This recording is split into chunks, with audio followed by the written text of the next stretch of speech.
तो hello and good evening everyone, कैसे हैं आप सभी लोग। उम्मीद करता हूँ आप सभी लोग बहुत अच्छे से होंगे, आपकी पढ़ाई अच्छे से चल रही होगी गाइस। तो आज थोड़ा सा हम लोग थर्ड लेक्चर जो है वो देखने वाले हैं, द लास्ट लेसन का। तो यहाँ पर हम बात कर चुके हैं कि भैया एम साहब जो है बता चुके हैं, सस्पेंस खोल चुके हैं कि भैया अब तक हम लोगों ने देखा कैसे फ्रेंच भागे भागे वहाँ पहुँचता है स्कूल, और वहाँ जाकर उसे पता चलता है कि फ्रेंच की लास्ट क्लास होने वाली है, जर्मन पढ़ाई जाएगी अगली क्लास से, तो कल से जर्मन स्टार्ट हो जाएगी और आज के बाद एमएमएल सर से हम कभी दोबारा नहीं मिल पाएंगे। अब आती है मन की भावनाएं, उद्गार। लास्ट सेंटेंस हम लोगों ने देखा था कि किताबें जो अब तक मुझे बहुत ही बोझ लगती थी, बेकार लगती थी, बकवास लगती थी, अब ये किताबें मुझे ऐसे पुराने दोस्त की तरह प्रतीत हो रही है जिन्हें मैं छोड़ नहीं सकता। आगे क्या आता है, एंड एम हेमेल टू और एम हेमेल भी जो है वह ऐसा महसूस कर रहे हैं दैट आइडिया, वह विचार that he was going away, कि वह वहां से जा रहे थे, that I should never see him again. और ये बात देखो, एक विद्यार्थी के मन की बात है ना, विद्यार्थी को भी छोड़ो यार, कोई भी इंसान हो, कहते हैं ना अपने इंसानों से कभी मन नहीं भरता है। हमारे यहाँ पे राजस्थानी में कहते हैं धापा को ना पा, अपना आदमी को कहते धापा की।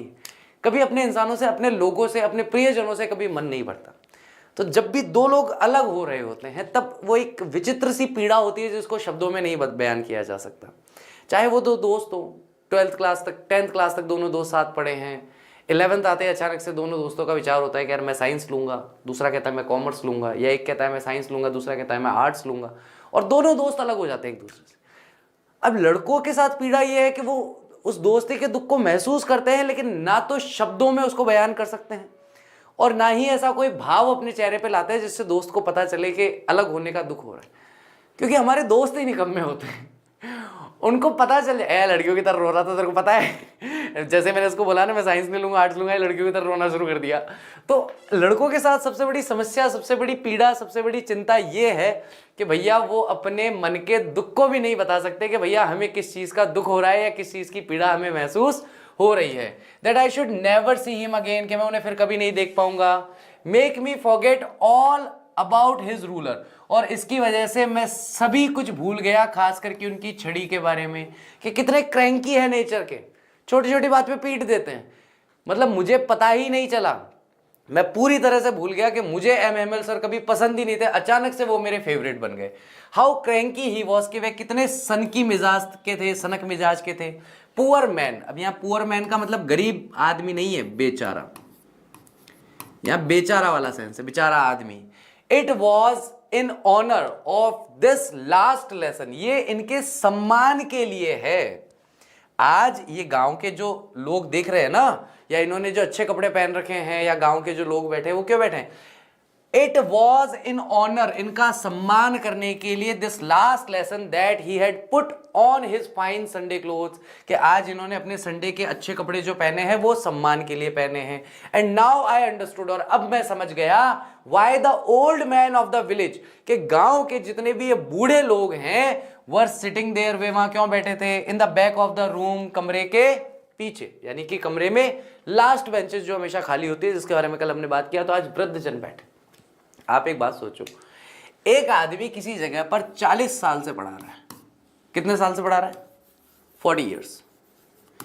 40 ईयर्स में से पहले साल उसने जिस व्यक्ति को पढ़ाया होगा, पहले साल में जिस व्यक्ति को पढ़ाया होगा, और मान लीजिए कि वो 8th क्लास में था जब पढ़ाया उसको पहले साल में आकर के मिस्टर एमएमएल ने, तब वो 8th क्लास में होगा। 8th क्लास के बच्चे की आयु क्या हो गई? लगभग 12-13 साल। अब अगर कोई 13 साल का बच्चा है और एमएमएल साहब यहाँ पर 40 साल से पढ़ा रहे हैं, तो उस व्यक्ति की उम्र कितनी होगी जो पहले बैच में पढ़ा होगा? जैसे मैंने 2012 में पढ़ाना शुरू किया था, मेरा पहला बैच था 2012 का। अब मैं 2012 वाले जिन 10th क्लास के बच्चों से मिलता हूं, जिनको मैं कभी कभी मजाक में, हंसी मजाक में, या वैसे जिनको मैं पीट दिया करता था स्कूल में, आज उनकी शादियां हो गई, उनके बच्चे हो गए।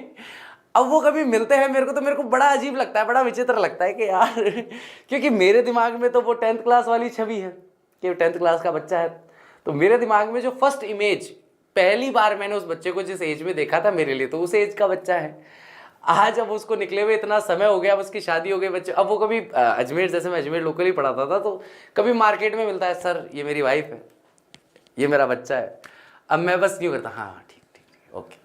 क्योंकि मेरे को बोलने में ही डर लगता है, मेरे को बोलने में ये लगता है कि निकम्मे इंसान, नालायक, तेरे को देख करके वापस एक बार इच्छा हो रही है कि 2-4 चाटे तो यही मार दूं तेरे।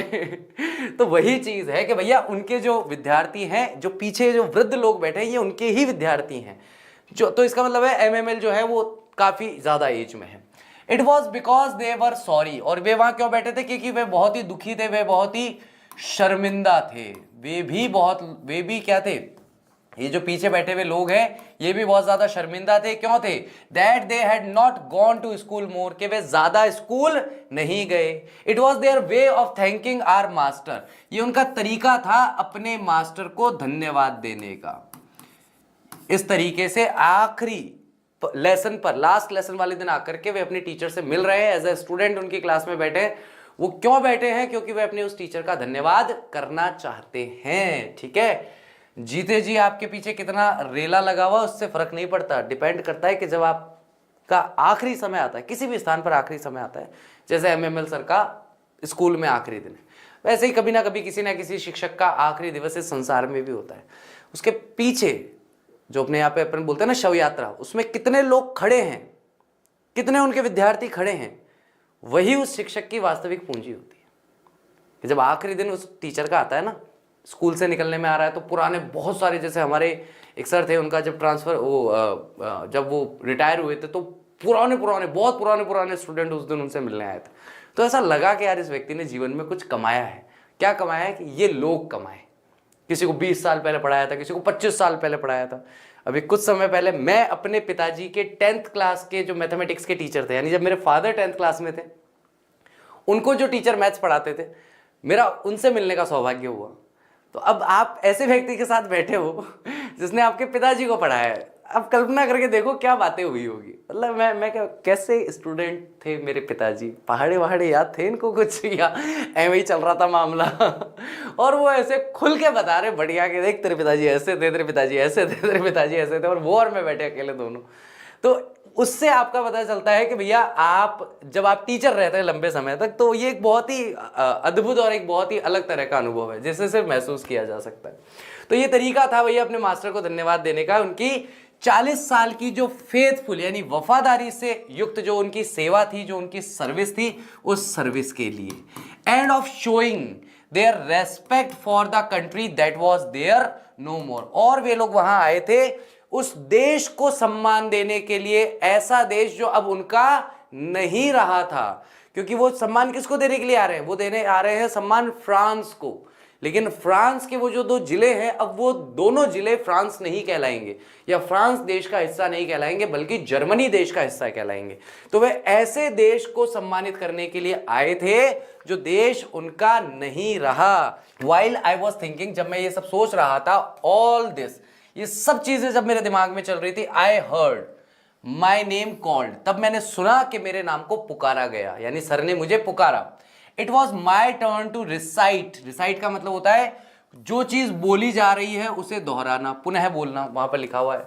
तो रिसाइट करने का यानी उस चीज को वापस बोलने का, यानी कि रीडिंग का जो लेक्चर चल रहा है, रीडिंग का जो काम चल रहा है, उसमें सर बोल रहे हैं, उसके बाद मुझे वो चीज वापस दोहरानी है, तो उसकी मेरी बारी थी। What would I not have given to be able to say that dreadful rule of the participle। Participle के बारे में हम पहले भी कई बार बात कर चुके हैं। कृदंत होते हैं ये, कृत अंतः, कृदंतः, ठीक है। तो कृदंत है, तो मैं आपको क्या कुछ नहीं बता दूं कि मैं कितना कुछ कहना चाहता था कृदंत के बारे में, उन भयानक, या जैसे बहुत सारे लोगों को किसी ना किसी सब्जेक्ट से डर लगता है ना। बहुत सारे बच्चों को केमिस्ट्री के अंदर पीरियोडिक टेबल जो है उससे डर लगता है कि यार मुझे नहीं होती याद, मैं बार बार कंफ्यूज हो जाता हूँ। तो उसके लिए पीरियोडिक टेबल क्या बनेगा? ड्रेडफुल टॉपिक बनेगा, ठीक है। ऑल दो, हालांकि वेरी लाउड एंड क्लियर, बहुत जोर से मैं बोलना चाहता था, बहुत क्लियर बोलना चाहता था, विदाउट वन मिस्टेक, बिना किसी गलती के, but I got mixed up on the first words, यानी मैं शुरुआती शब्दों में, फर्स्ट वर्ड्स का मतलब क्या है? फर्स्ट का मतलब यहाँ पहला नहीं है, शुरुआती शब्द, कुछ शब्द जो मैंने बोले मैं उसमें अटक गया। मतलब यहां पर जब टीचर ने उसे कहा कि यार चलो कृदंत के बारे में बात करो, बताओ पार्टिसिपल्स के बारे में बताओ, तो बड़ा यहां पर फ्रेंड्स जो है वो बहुत डिटरमाइन हुआ है। मैं खुल के बोलूंगा, मैं अच्छे से बोलूंगा, साफ बोलूंगा, लाउड एंड क्लियर, बिना किसी मिस्टेक के बोलूंगा। सर को मतलब आज मेरे पे प्राउड होगा, मैं इस तरीके से बोलूंगा। लेकिन जैसे ही बोलना शुरू किया, पहले ही वर्ड पर, पहले ही कुछ शब्दों में वो मिक्सअप हो गया। एंड स्टूड देयर, और वो वहां खड़ा रहा, holding on to my desk. वो कहता है कि मैं अपनी डेस्क को पकड़ के वहां खड़ा रहा। माई हार्ट बीटिंग, मेरा दिल जो है तेज धड़क रहा था। And not daring to look up, और मैं साहस नहीं कर पा रहा था कि मैं ऊपर सामने अपने टीचर की ओर देख लूं, क्योंकि सर ने मुझे कुछ बोलने के लिए कहा और मैं पहले में ही अटक गया, तो इसलिए बहुत ज्यादा डर मुझे वहां पर लग रहा था। नेक्स्ट आता है, आई हर्ड MML से टू मी, मैंने सुना मिस्टर MML ने मुझसे कहा, I want scold you. Scold का मतलब होता है डांटना, फटकारना। मैं तुम्हें डांटूंगा नहीं, फटकारूंगा नहीं। लिटिल फ्रेंड्स, छोटे प्यारे बच्चे friends, you must feel bad enough. तुम पहले ही बहुत ज्यादा बुरा महसूस कर चुके हो, पहले ही तुम बहुत ज्यादा शर्मिंदगी में हो, पहले ही तुम्हें बहुत अपने आप में गिल्ट हो रहा है, आत्मग्लानि हो रही है कि यार मैं कुछ अच्छा करना चाहता था लेकिन उल्टा ही हो गया, तो मैं तुम्हें अब कोई भी डांट फटकार नहीं लगाऊंगा। सी हाउ इट इज, देखो कैसे होता है ये, एक बार इसको समझो। बिल्कुल फ्रेंड्स भी समझेगा और as a teacher, as a student, sorry not as a teacher, as a student, मैं भी आज की तारीख में इंग्लिश का एक स्टूडेंट ही हूँ, पढ़ता रहता हूँ, कुछ ना कुछ नया जानता रहता हूँ, सीखता रहता हूँ। आप भी इंग्लिश के स्टूडेंट है, तो आइए MML जो हमसे कहते हैं, हम सभी से कह रहे हैं मान लेंगे, और उसे देखते हैं। Every day we have said to ourselves, प्रतिदिन हम अपने आप से कहते हैं, वाह छोड़ो ना, I have plenty of time, मेरे पास बहुत टाइम। ये अधिकांश बच्चों के साथ होता है, हर साल का नाटक है, हर साल का नाटक। अप्रैल के अंदर बैचेस लॉन्च होते हैं, अप्रैल के अंदर हम लोग पढ़ाना शुरू करते हैं। बच्चे को पता है कि चित्रांश सर पढ़ा रहे हैं, डेली आ रहे हैं, डेली पढ़ा रहे हैं, निखिल सर आ रहे हैं, डेली आ रहे हैं, डेली पढ़ा रहे हैं, राहुल सर आ रहे हैं, डेली आ रहे हैं, डेली पढ़ा रहे हैं, मैम आ रही है, डेली पढ़ा रही हैं, हिंदी की क्लास डेली चल रही है, जीतू सर डेली क्लास ले रहे हैं, सब डेली टीचर्स लगे हुए हैं। हमें भी अच्छा लगता है यार कि मार्च में फ्री हुए, चलो महीने 2 महीने रेस्ट करते हैं, आराम करते हैं, अभी नहीं लेंगे क्लास, लेंगे जुलाई से लेंगे। हाँ, हमें भी अच्छा लगेगा हम रेस्ट करें तो, लेकिन हमें पता है, हम ये बात अच्छी तरीके से जानते हैं कि लेट शुरू करेंगे, लेट खत्म होगा, एग्जाम छाती पे आ जाएंगे, कुछ नहीं कर पाएंगे। इसलिए बच्चों को ये बात समझना बहुत ज़्यादा ज़रूरी है कि जो आप अपने आप कहते हैं, अरे यार अभी तो क्या हुआ, अप्रैल ही तो हुआ, बहुत टाइम है, ये टाइम यूं निकलेगा, आपको पता नहीं चलेगा कब दिसंबर आ गया। और दिसंबर के बाद बच्चे फिर टेक्स्ट करते हैं, मैसेज करते हैं, फ़ोन करते हैं ऑफिस में कि सर से बात कराइए, सर मैंने अभी तक कुछ नहीं पढ़ा है, आप बताइए अब मैं क्या करूँ। मेरा कई बार बोलने का मन होता है कि भाई तकिया ले और सो जा। जब तेरे भाई तूने जब अप्रैल से दिसंबर तक का टाइम निकाल ही दिया, 8 महीने निकाल दिए, अब सो जा, अब और क्या करेगा। लेकिन टीचर है ना, छोड़ भी नहीं सकते, प्रेम बहुत करते हैं अपने बच्चों से, फिर उनके लिए 1 शॉट रिकॉर्ड करो कि कोई बात नहीं, तूने 6 लेक्चर नहीं देखे, इस 1 लेक्चर में से कुछ तो देख, कॉपी खाली मत छोड़ के आइयो भाई मेरे दादा, कुछ तो लिख के आइयो उसके अंदर।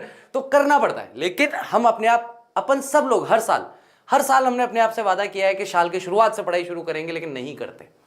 इस बार भी वही मौका वापस आया है। क्या हम इस वादे को निभा सकते हैं? क्या हम इस प्रॉमिस को साल भर रख सकते हैं? तो जैसे कि हम अपने आप से कहते रहते हैं मेरे पास बहुत टाइम है, आई लर्न इट टुमारो, मैं कल पढ़ लूंगा। And now you see where we have come out, और अब आप देखो कि हम कहां पहुंच गए हैं। हमारे पास कल के लिए तो अपॉर्चुनिटी नहीं, कल से तो जर्मन पढ़नी है, कल से तो जर्मन भाषा पढ़नी है। तो ऐसे ही समय निकलते निकलते हम भी एक जगह पहुंचते हैं जिसे हम कहते हैं एग्जामिनेशन डे। परीक्षा के दिवस पर, परीक्षा दिवस पर हम पहुंच जाते हैं, जिस दिन इंग्लिश का पेपर होने वाला होता है। तब लगता है कि यार मैं साल भर क्या कर रहा था, वहां घूम रहा था, क्या बोलते, वीडियो गेम खेल रहा था, रील्स स्क्रॉल कर रहा था, मैं पढ़ नहीं रहा था। आउट, दुख के साथ कहते हैं that's the great trouble with else's, यही सबसे बड़ी मुसीबत और समस्या है एल्सिस के साथ। She puts of learning, she puts of learning till tomorrow, यानी हम अपनी पढ़ाई के काम को कल पर टाल देते हैं, कल पर छोड़ देते हैं कि भैया कल पढ़ेंगे, कल पढ़ेंगे, आज क्या है, चलो आज तो कोई बात नहीं, आज तो रहने देते हैं। एक ही तो लेक्चर का बैकलॉग हो रहा है, और फिर वो एक लेक्चर से कब 50 लेक्चर का बैकलॉग हो जाता है, फिर कहता है अब तो ये कंप्लीट नहीं होना। पहले एक एक दो दो करके खुद बैकलॉग बनाते हैं, और फिर बाद में आकर के टीचर्स को कहते हैं सर मेरा बैकलॉग हो गया, मैं क्या करूं। देखो बैठ करके सारे लेक्चर रात रात भर, और क्या करोगे। Now those fellows out there will have the right, अब वो लोग जो बाहर वहां पर है ना, वो लोग जो जर्मन देश के जो लोग हैं तुम्हारे पर शासन करने आ रहे हैं, वो आकर के तुमसे कहेंगे, उनको पूरा अधिकार मिल गया है तुमसे कहने का, हाउ इट इज, भाई ऐसा कैसे है, you pretend to be a Frenchman, तुम दिखावा तो ऐसे करते हो जैसे कि तुम फ्रांसीसी हो, और उसके बाद भी yet you can neither speak nor right your own language, ना तुम अपनी भाषा बोल सकते हो ना तुम अपनी भाषा लिख सकते हो। तो भैया कैसे फ्रांसीसी हो तुम, तुम्हें फ्रेंच लैंग्वेज ना तो बोलना आती है ना लिखना आती है, तो काहे के फ्रांसीसी हो, क्या दिखावा कर रहे हो कि हम फ्रेंचमैन हैं। But you are not the worst, लेकिन फ्रेंच तुम सबसे बुरे नहीं हो। पुअर लिटिल फ्रेंच, बेचारा छोटा सा फ्रेंच जो है वो अकेला ही सबसे बुरा नहीं है। We have all a great deal to reproach ourselves with, हम सभी के सामने ये बड़ी समस्या है, बड़ी चुनौती है, जिसमें हमें खुद की निंदा करनी पड़ेगी, आत्मनिंदा करनी पड़ेगी, हमें अपनी ही बुराई करनी पड़ेगी। क्यों करनी पड़ेगी?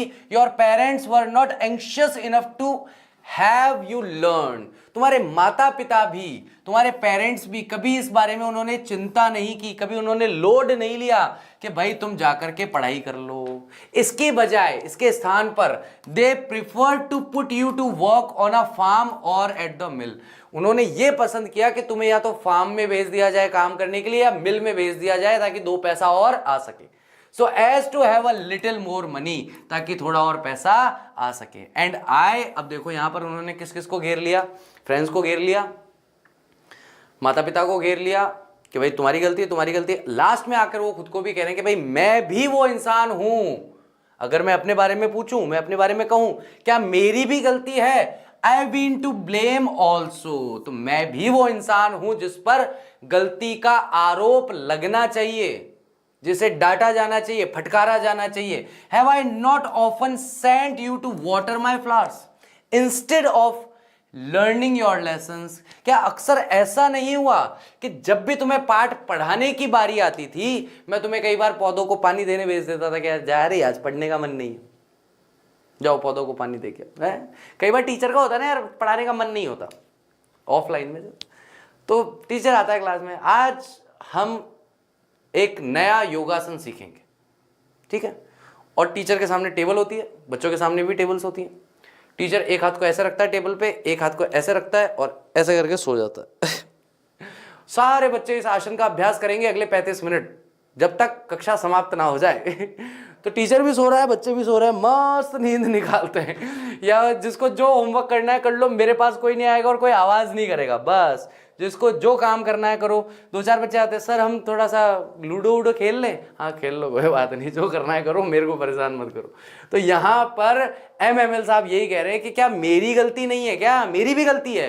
कई बार तुम मेरे पास पढ़ने आते थे और तुम्हें पढ़ाने की बजाय क्या यूज किया इन्होंने, इंस्टेड ऑफ का मतलब है इस पढ़ाने के बजाय मैंने तुम्हें अपने फूलों को पानी देने के लिए भेज दिया। And when I wanted to go fishing, और जब भी मैं मछली पकड़ने जाना चाहता था, did I not just give you a holiday, क्या उस दिन मैंने बस कैजुअली तुम्हारी छुट्टी नहीं कर दी? क्या तुम लोग जैसे आए, मेरा पीरियड का टाइम आया, चलो आज छुट्टी है, किस बात की छुट्टी? मैं मछली पकड़ने जा रहा हूं, उसकी छुट्टी, सबसे बड़ा त्योहार है साल का मछली पकड़ना, जाओ छुट्टी आज, मस्त रहो। तो वो चीज है। Then one thing to another, उसके बाद कभी एक चीज के बारे में बात करते, फिर दूसरी चीज के बारे में बात करते, फिर तीसरी चीज के बारे में बात करते।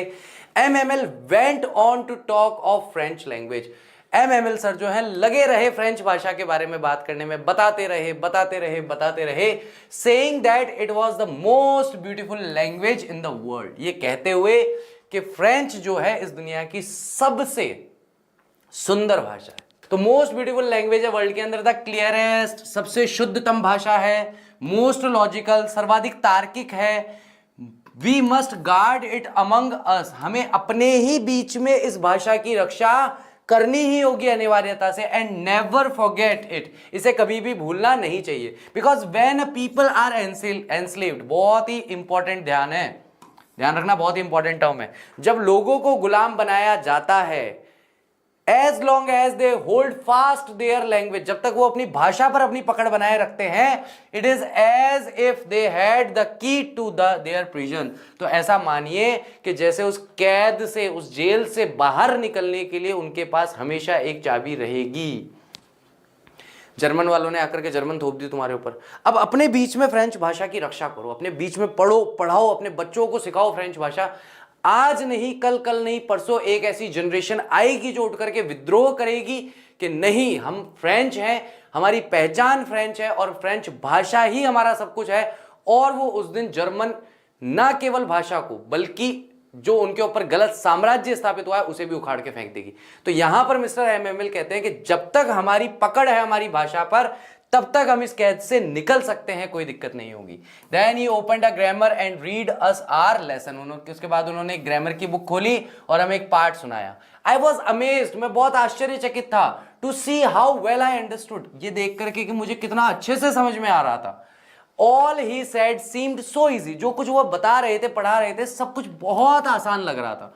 आई थिंक टू, मैंने भी ऐसा सोचा, that I had never listened so carefully, कि मैंने शायद सर ने जो पढ़ाया आज तक कभी मैंने ध्यान से सुना ही नहीं, कभी मैंने ध्यान से सुना नहीं। And that he had never explained everything with so much patience, और उन्होंने शायद आज तक कभी इतनी धैर्य के साथ हमें कभी सब कुछ समझाया नहीं। तो दो चीजें उसने बोल दी कि मैंने भी ध्यान से नहीं सुना, या फिर शायद आज जितने धैर्य से, आज जितने प्यार से वो समझा रहे हैं उतने प्यार से उन्होंने भी कभी नहीं समझाया। तो दोनों में से कोई एक कारण हो सकता है कि आज मुझे चीजें बहुत अच्छी तरीके से समझ में आ रही है ना। एक जैसे एक कप है मेरे पास, है ना, नॉर्मल कप ही है, वैसा वाला तो नहीं, अच्छा वाला तो नॉर्मली कप है। अगर इसके ऊपर मैं हाथ रख दूं और महान से महान कोई इंसान आ जाए, मान लो भगवान ही आ जाए, और कहें कि मैं इस कप के अंदर अमृत डालना चाहता हूं, जब तक मैं हाथ नहीं हटाऊंगा ना, तब तक कोई व्यक्ति कितनी भी अच्छी से अच्छी चीज मुझे देना चाहे मैं उसे ग्रहण नहीं कर सकता। ये एक सीधी सी बात है। यही स्थिति एक स्टूडेंट की भी होती है। और स्टूडेंट की क्या स्थिति होती है? वो अपने कानों को बंद करके रखता है। आप कितना ही अच्छा पढ़ा रहे हो, कितना ही डिटेल में बता रहे हो, एक एक वर्ड टू वर्ड बता रहे हो, वो सुनना ही नहीं चाहता। जब तक वो सुनना नहीं चाहेगा तब तक टीचर कितनी भी कोशिश कर ले उसे पढ़ा नहीं सकता। और प्लस पढ़ाते समय टीचर को भी थोड़ा सा धैर्य धारण करना पड़ता है। मैं जानता हूं, मैं जिन विद्यार्थियों को पढ़ा रहा हूं वो हिंदी मीडियम के स्टूडेंट्स हैं। मैं जानता हूं कि उनमें से कई विद्यार्थी ग्रामीण क्षेत्र से बिलोंग करते हैं, जहां हिंदी भी उन्हें कभी कभार ही सुनने को मिलती है। गांव में, लोकल गांव में, जैसे मेरे गांव जाओगे तो सब राजस्थानी बोलेंगे, मारवाड़ी बोलेंगे सारे के सारे। अब उनके बीच में अगर आप जाकर के बैठ जाओ और आप उनसे पूछ लो कि भाई काका तबीयत कैसी है, खाना खा लिया क्या, तो 5 लोग बैठे होंगे तो सारे के सारे देखेंगे कौन है, कौन है, खटवा ये, तो 1 सेकंड में ऐसे ये कौन सी भाषा बोल रहा है भाई। उनके लिए तो हिंदी भी हिब्रू है, ऐसा नहीं बोलते नहीं है, समझते नहीं, बोलते हैं समझते हैं। लेकिन गांव में क्या है, लोकल जो लैंग्वेज है, आपकी मदर टंग जो है, जैसे मेरी मारवाड़ी है, वही चलती है। अब अगर जाके मैं काका रोटी खा लीगी, जीव सोरो थारो, बढ़िया, बीड़ी बाड़ी पी ली, ठीक है, चल बढ़िया काम। तो उसमें क्या वो बड़े सहज महसूस करेंगे। तो ऐसे विद्यार्थियों के साथ मैं जुड़ा हूं जो ग्रामीण परिवेश से भी बिलोंग करते हैं, शहरी परिवेश से भी हैं, हिंदी भाषा वो अच्छे से समझते हैं, लेकिन उनके वहाँ हिंदी उतनी ज़्यादा प्रचलित है नहीं। तो मुझे भी थोड़ा सा धैर्य रखना पड़ेगा। मैं एकदम से चाहूँ कि आज एक दिन में आप अंग्रेज बन जाओ, नहीं बनोगे, मैं भी जानता हूँ। तो मुझे पता है धीरे धीरे स्टेप बाय स्टेप हम मेहनत करेंगे, कार्य करेंगे, इस चीज़ पर जोर देंगे। आगे हमारे को यहाँ देखने को क्या मिल रहा है, आगे हमें ये मिल रहा है, it seemed almost as if the poor man wanted to give us all he knew before going away. ऐसा लग रहा था, ऐसा प्रतीत हो रहा था कि ये बेचारा आदमी जो है ये सब कुछ हमें एक झटके में, वन शॉट में, एक ही बार में सब कुछ हमें दे देना चाहता है। And to put it all into our heads at one stroke. One stroke का मतलब है एक ही झटके में हमारे दिमाग में सब कुछ हमें दे जाना चाहता है कि भाई मेरा जो भी नॉलेज है, ज्ञान है, एक्सपीरियंस है, ये सब तुम ले लो एक दिन के अंदर ही। आफ्टर द ग्रामर, ग्रामर होने के बाद we had a lesson in writing, फिर हमने लेखन में एक पाठ किया, यानी लिखने का अभ्यास किया फ्रेंच भाषा को। Then that day M Hamel had new copies for us. तो एम हेमेल जो हैं वो हमारे लिए नई कॉपीज लेकर के आए। अब देखो, कॉपीज वर्ड से मेरी बहुत पुरानी याद है एक जुड़ी हुई। जैसे कि हम बोलचाल की भाषा में कहते हैं कि यार कॉपियां कहाँ पड़ी है, ठीक है, लिखा हुआ भी मिल जाएगा आपको, कॉपीज पर लिखा हुआ भी मिल जाएगा, कापिया, ठीक है। इंग्लिश का शब्द और हिंदी का प्रत्यय, ये नहीं करना चाहिए। जैसे एक बच्चे ने मेरे को कहा कि सर सर मैं अपने फ्रेंडों के साथ घूमने जा रहा हूँ। तो मैंने पूछा फ्रेंडों क्या होता है भाई, या तो दोस्तों बोल ले या फ्रेंड्स बोल ले, फ्रेंड का फ्रेंडो तो मत बना भाई कम से कम। तो कॉपियां नहीं बोलना चाहिए, कॉपीज ही बोलना चाहिए। और अगर आप हिंदी के इतने ही प्रबल समर्थक हैं तो पुस्तिकाएं बोलो फिर, कॉपियां मत बोलो मेरे लिए, ठीक है। तो कॉपीज फॉर अस, वो हमारे लिए नई कॉपीज लाए थे, written in a beautiful round hand, और उन्होंने घुमावदार हाथ से उस पर लिखा हुआ था फ्रेंड्स एल्सेस, फ्रेंड्स एल्सेस, और वो लिखवाने का हमें वो अभ्यास कर रहे थे। They looked like little flags, और वो थोड़े से लहराते हुए झंडे की तरह दिखाई दे रहे थे। फ्लोटिंग एवरीवेयर, जो चारों ओर लहरा रहे हो। इन स्कूल रूम, स्कूल के कमरे में। Hung from the rod at the top of the desk, जिनको डेस्क के ऊपर एक रॉड, जैसे ये होती है ना रॉड, इससे लगाया गया हो। You ought to have seen how everyone set to work and how quiet it was. आपको देखना चाहिए था कि उस दिन सभी लोग काम देते ही कैसे फटाफट से लिखने का अभ्यास करना उन्होंने शुरू कर दिया, और कितनी शांति वहां पर महसूस हो रही थी। मतलब कोई आपस में बात नहीं कर रहा था। The only sound was scratching, एकमात्र जो आवाज आ रही थी वो क्या आवाज थी कि जब हम पेंसिल से कुछ लिखते हैं कागज पे तो रगड़ की आवाज आती है, आई इस तरह की आवाज। तो जो कागज पर पेन रगड़ने की जो आवाज आती है, केवल वही आवाज आ रही थी कि भैया पेन जो है पेपर पे चल रहे हैं उसकी आवाज आ रही है। वंस सम बीटल्स, एक बार कुछ छोटे कीड़े, ऐसे होते हैं बीटल्स, उड़ करके कमरे में भी आ गए। फ्लू इन, फ्लू का मतलब उड़ करके कमरे में आए। But nobody paid any attention, लेकिन किसी ने भी उन बीटल्स पर ध्यान नहीं दिया। नॉट इवन द लिटिलेस्ट वन, यानी कि कक्षा में जो सबसे छोटे बच्चे थे जिनका ध्यान बहुत आसानी से और ऐसे चुटकियों में भटक जाता है, चुटकी में ऐसे हो जाता है कि यार ये कर रहे, और यार क्या हो गया, चुटकी भर में जिनका ध्यान भटक जाता है, उन छोटे से छोटे बच्चों ने भी उन पर ध्यान नहीं दिया। Who worked right on tracing their fish hooks, जो हमेशा अपने फिश हुक्स को ढूंढने का, यानी कुछ ना कुछ खुरापात करने का जो है सामान ढूंढते रहते हैं। As if that was French too, ऐसे ही वो कर रहे थे जैसे ये भी फ्रेंच हो। On the roof the pigeons, most important term में ध्यान रखना, कूक्ड वेरी लो, और छत पर हमें कबूतरों की आवाज आ रही थी, जो कबूतर कूक रहे थे बहुत ही धीमी आवाज में। And I thought to myself, और मैंने अपने मन में ही सोचा, will they make them sing in German even the pigeons, कि क्या भाई अब जर्मन वाले यहां आ रहे हैं और हमारे ऊपर अपनी भाषा थोप रहे हैं कि आज से तुम्हें फ्रेंच भाषा नहीं पढ़नी है, जर्मन भाषा पढ़नी है। तो क्या इन कबूतरों पर भी जर्मन भाषा लगा देंगे क्या, कि अगर तुम्हें कूकना है, तुम्हें आवाज करनी है, तो तुम अपनी आवाज में मत करो, जर्मन भाषा में करो। क्या इन्हें भी वे जर्मन भाषा में गाने के लिए बाध्य कर देंगे, मजबूर कर देंगे। Whenever I looked up from my writing, जब भी मैं लिखते हुए ऊपर देख रहा था, I saw MML sitting motionless, तो मैंने देखा कि MML सर जो हैं बिल्कुल निश्चल होकर के, बिना हिले डुले, बिल्कुल स्थिर होकर के बैठे हुए हैं इन हिज चेयर। कल पूछा था मैंने क्वेश्चन, मतलब लास्ट क्लास में, on the chair, in the chair पूछा था। 99% बच्चों ने जवाब दिया है ऑन द चेयर। जहां तक मैंने पढ़ा है, लास्ट मैंने जहां तक सारे चैट देखी थी, किसी ने भी इन द चेयर नहीं लिखा था। फिर भी मैं एक बार मान लेता हूं 1% ने इन द चेयर लिखा है। Correct answer in the chair, incorrect answer on the chair. ठीक है, देखो चेयर का मसला क्या है, चेयर तीन तरफ से घिरी हुई होती है, दोनों तरफ हत्थे और पीछे बैकरेस्ट। तो कोई भी ऐसी चीज जो 3 या 4 तरफ से घिरी हुई हो, अगर उसके अंदर कोई होगा तो उसके लिए इन का इस्तेमाल होगा। लेकिन जब मैं चेयर की बात ना करके स्टूल की बात करूंगा, किसकी बात करूंगा, स्टूल की बात करूंगा, तब ऑन द स्टूल होगा, क्योंकि उस पर केवल सरफेस की बात हो रही है, वो जगह कहीं से घिरी हुई नहीं है। चेयर 3 तरफ से घिरी हुई होती है, इसलिए हमेशा इन द चेयर बनता है।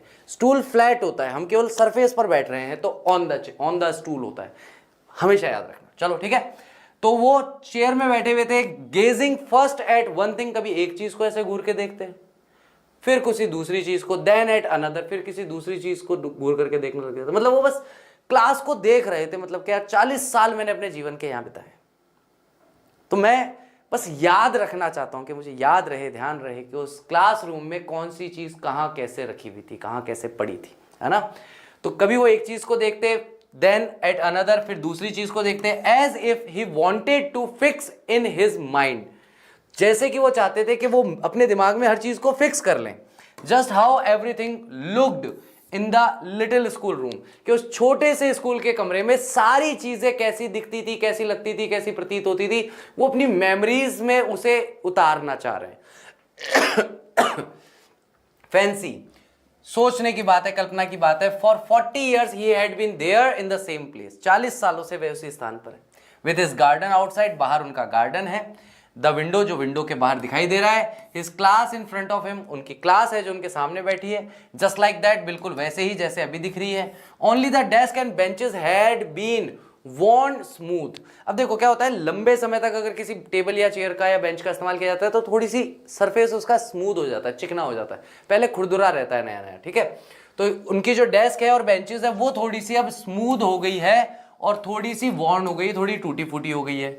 The walnut tree in the garden, तो अखरोट के जो पेड़ लगे हुए हैं गार्डन में, वर टॉलर, वो और ज्यादा लंबे हो गए। And hope wine, hope wine इस तरह की एक बेल होती है, ये जो आप बेल देख रहे हो ना, बेल बोलते हैं उसको, लता भी बोल सकते हैं शायद, लता भी बेल को ही बोलते हैं।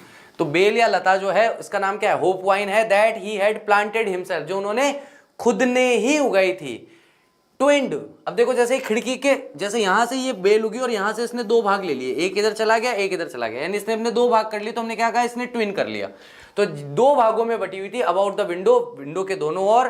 टू द रूफ, और कहां तक पहुंच रही थी, देखो ये कहां तक जा रही है, छत तक जा रही है। About the window to the roof, how it must have broken his heart to leave it all, poor man. अब यहां पर फ्रेंड्स जो है वो कल्पना कर रहा है कि सारी चीजें छोड़ करके इस व्यक्ति को यहां से जाना है। इस बात ने, इस विचार ने इनके दिल को कितना तोड़ दिया होगा, बेचारा आदमी, मतलब आप कल्पना ही कर सकते। चलिए चलिए, तो कितना इस बेचारे व्यक्ति को बुरा लग रहा होगा, कि कैसा उसका दिल टूट रहा होगा। To hear his sister moving about in the room above, यानी हमारे इस क्लासरूम से जस्ट ऊपर सर का जो कमरा है उसमें उसकी बहन घूम फिर रही है, सामान खींच रही है, इधर उधर सामान जमा रही है निकलने के लिए। पैकिंग देयर ट्रंक्स, उनके बक्सों को पैक कर रही है। For they must leave the country next day, क्योंकि अगले दिन उन्हें देश छोड़कर जाना है। But he had the courage to hear every lesson to the very last, लेकिन उनमें, यानी कि जो सर हैं एमएमएल, उनमें इतना साहस है कि वो अंत तक सभी लेसन्स को सुनना चाहते हैं। आफ्टर द राइटिंग, राइटिंग के बाद, we had a lesson in history, फिर हमने इतिहास का एक पाठ पढ़ा। And then the babies chanted their baba bibi bubu, उसके बाद बच्चे जो हैं वो अपनी बाबा बीबी बूबू करने लगे। इसको अपन लोग बोलते हैं हिंदी में बारखड़ी, हिंदी में होती है बारखड़ी, बारखड़ी ऐसे लिखते हैं मेरे हिसाब से, है ना। जैसे कै का पूरा बोलते हैं, कै का की कू कू के कई को कंकह, कै का हो गया, खे का बोलो, खे खा खी खू खू खे खई खो खंख, ठीक है। ग का बोलो, घ का बोलो, ग का बोलो, इस तरीके से। तो जो बारखड़ी बोलते हैं ना अपन, जब अपन छोटे थे अपन सब बारखड़ी बोलते थे। तो ऐसी कंडीशन में हमें ये समझना है कि बाबा बीबी बूबू क्या है, हमारी हिंदी वाली बचपन की बारखड़ी है। Down there at the back of the room, old Hauser had put on his spectacles and holding his primer in both hands. और पीछे जब मैंने कमरे की तरफ देखा तो बूढ़ा जो हॉसर है वो अपने चश्मे को उसने लगा रखा था और अपनी प्राइमर यानी अपनी बारखड़ी की जो किताब होती है उसे उसने हाथों में पकड़ रखा था। Spell the letters with them, और लेटर्स यानी कि उसमें जो भी वर्ण लिखे हुए थे उन वर्णों का उच्चारण कर रहा था। You could see that he too was crying, आप देख सकते थे कि वह भी रो रहा था। हिज वॉइस थ्रेम्बल्ड, उसकी आवाज कांप रही थी। विथ इमोशन, भावावेश के साथ, मतलब बहुत ही इमोशनली टूटने वाला क्षण उनके लिए था। तो वृद्धावस्था में भी वो रो रहे थे। And it was funny to hear him. अब फ्रेंड्स तो फ्रेंड्स है, छोटा बच्चा है। आप किसी को रोते हुए देखोगे, जैसे आप और मैं अब इतने इस उम्र में आ चुके हैं कि अब अगर हम किसी को रोते हुए देखेंगे तो ठीक है, हम कोई बात नहीं, थोड़े गंभीर होकर के खड़े हो जाएंगे, शांति से खड़े रहेंगे। लेकिन फ्रेंड्स तो फ्रेंड्स है, उसकी आयु कम है। तो वो कह रहा है कि उनको रोते हुए सुनना जो है बहुत ही फनी था मेरे लिए। We all wanted to laugh, हम सभी हंसना चाहते थे, एंड क्राई, और रोना चाहते थे, क्योंकि जिस तरीके से वो रो रहे थे उनको रोते हुए देख करके तो हंसी आ रही थी, उनको रोते हुए सुन के तो हंसी आ रही थी जो हमसे कंट्रोल नहीं हो रहे थे। लेकिन सिचुएशन ऐसी है कि भाई फ्रेंच का लास्ट लेसन है और अब हम अपनी भाषा नहीं पढ़ा के पाएंगे, परिस्थिति को देख करके रोना आ रहा है और उसको रोते हुए देख करके हंसना आ रहा है, तो हम हंसना भी चाहते थे और रोना भी चाहते थे। How well I remember it, कितनी अच्छी तरह से मुझे वो चीज याद है, दैट लास्ट लेसन, वो आखिरी पार्ट। All at once the church clock struck 12, और अचानक से, ऑल एट वंस का मतलब होता है अचानक से, चर्च की जो घड़ी थी उसमें 12 बजे का समय हो गया। यानी कि जो पहले के समय में क्या है कि हर एक घंटे में चर्च में घंटा बजता था, टंग टंग, जैसे 3 बजे तो 3 बार टंग टंग टंग घंटा बजेगा, 5 है तो 5 बार टंग टंग टंग टंग टंग 5 बार बजेगा। तो उस समय 12 बार घंटा बजा होगा आई थिंक, तो 12 बजे का 12 o'clock का टाइम हो गया था। देन द एंगल्स मतलब देवताओं की प्रार्थना का समय हो गया। एट द सेम मोमेंट, उसी क्षण, द ट्रम्पेट्स ऑफ पर्शियंस, तो पर्शियन सोल्जर जो थे उनकी दुमदुबी बजाने की आवाज जो आती है ना, वो सिर्फ उसकी आवाज आने लगी। रिटर्निंग फ्रॉम ड्रिल, जो अपने अभ्यास से वापस लौट रहे थे, साउंडेड अंडर आवर विंडो, वह आवाज हमें अपनी खिड़की के नीचे सुनाई दे रही थी। MML स्टूड अप, MML खड़े हुए, वेरी पेल, बिल्कुल बेजान से लग रहे थे, ऐसा कि जैसे पीला उनका चेहरा पड़ा हो। पेल का मतलब होता है जैसे उनका चेहरा का रंग उड़ गया, बिल्कुल पीला चेहरा पड़ा हो। इन इस चेयर, अपनी चेयर से वे खड़े होते हैं। I never saw him look so tall, आज तक वो मुझे कभी देखने में इतने लंबे नहीं लगे जितने उस दिन दिख रहे थे। माई फ्रेंड्स सेड ही, उन्होंने कहा मेरे दोस्तों, आई यानी आगे वो कुछ कहना चाह रहे थे, बट चॉक्ड, उनका गला रुंध गया। जब हम रो रहे होते हैं अंदर से और आंखों से शांति से बैठे होते हैं तो गला जो है सबसे पहले प्रभावित होता है, मतलब आपके शब्द नहीं निकल पाते मुंह से, गला चौक हो गया। He could not go on, वे आगे अपनी बात को नहीं कह पाए। Then he turn to blackboard, उसके बाद वो ब्लैक बोर्ड की तरफ मुड़े। टुक अ पीस ऑफ चौक, चौक का एक टुकड़ा उठाया, and bearing on with all his might, bearing का मतलब होता है अपनी जो भी ताकत थी, जो भी शक्ति थी, उसको इकट्ठा किया और अपने आप को सहनीय बनाया कि इस परिस्थिति को वो सह सके। He wrote as large as he could, और उन्होंने जितने बड़े बड़े अक्षरों में लिख सकते थे उतने बड़े बड़े अक्षरों में लिखना शुरू किया। और क्या लिखा? विवे ला फ्रांस। विवे ला फ्रांस का मतलब होता है फ्रांस की जय हो। देन ही स्टॉप्ड, उसके बाद वे रुके। एंड लीन्ड, लीन्ड का मतलब होता है झुकना, यानी कि उन्होंने यहाँ पे जैसे मान लीजिए टीचर हूं, मैंने लिखा विवे ला फ्रांस, उसके बाद रुका और उसके बाद ऐसे झुक गया। किसकी तरफ झुक गया? बोर्ड की तरफ झुका। हिज हेड, अपने सर को झुकाया अगेंस्ट द वॉल, दीवार की तरफ। एंड विदाउट अ वर्ड, बिना एक शब्द कहे, ही मेड अ गेस्चर, उन्होंने एक इशारा किया, टू अस, हमें, विद हिज हैंड, अपने हाथ से। School is dismissed, you may go, school समाप्त हो चुका है और आप जा सकते हैं। ये हमारा पार्ट है भाई। तो इसमें एमएमएल के नजरिए से, एमएमएल के प्रोस्पेक्टिव से, उसके मुंह से हम पूरी कहानी सुन रहे हैं।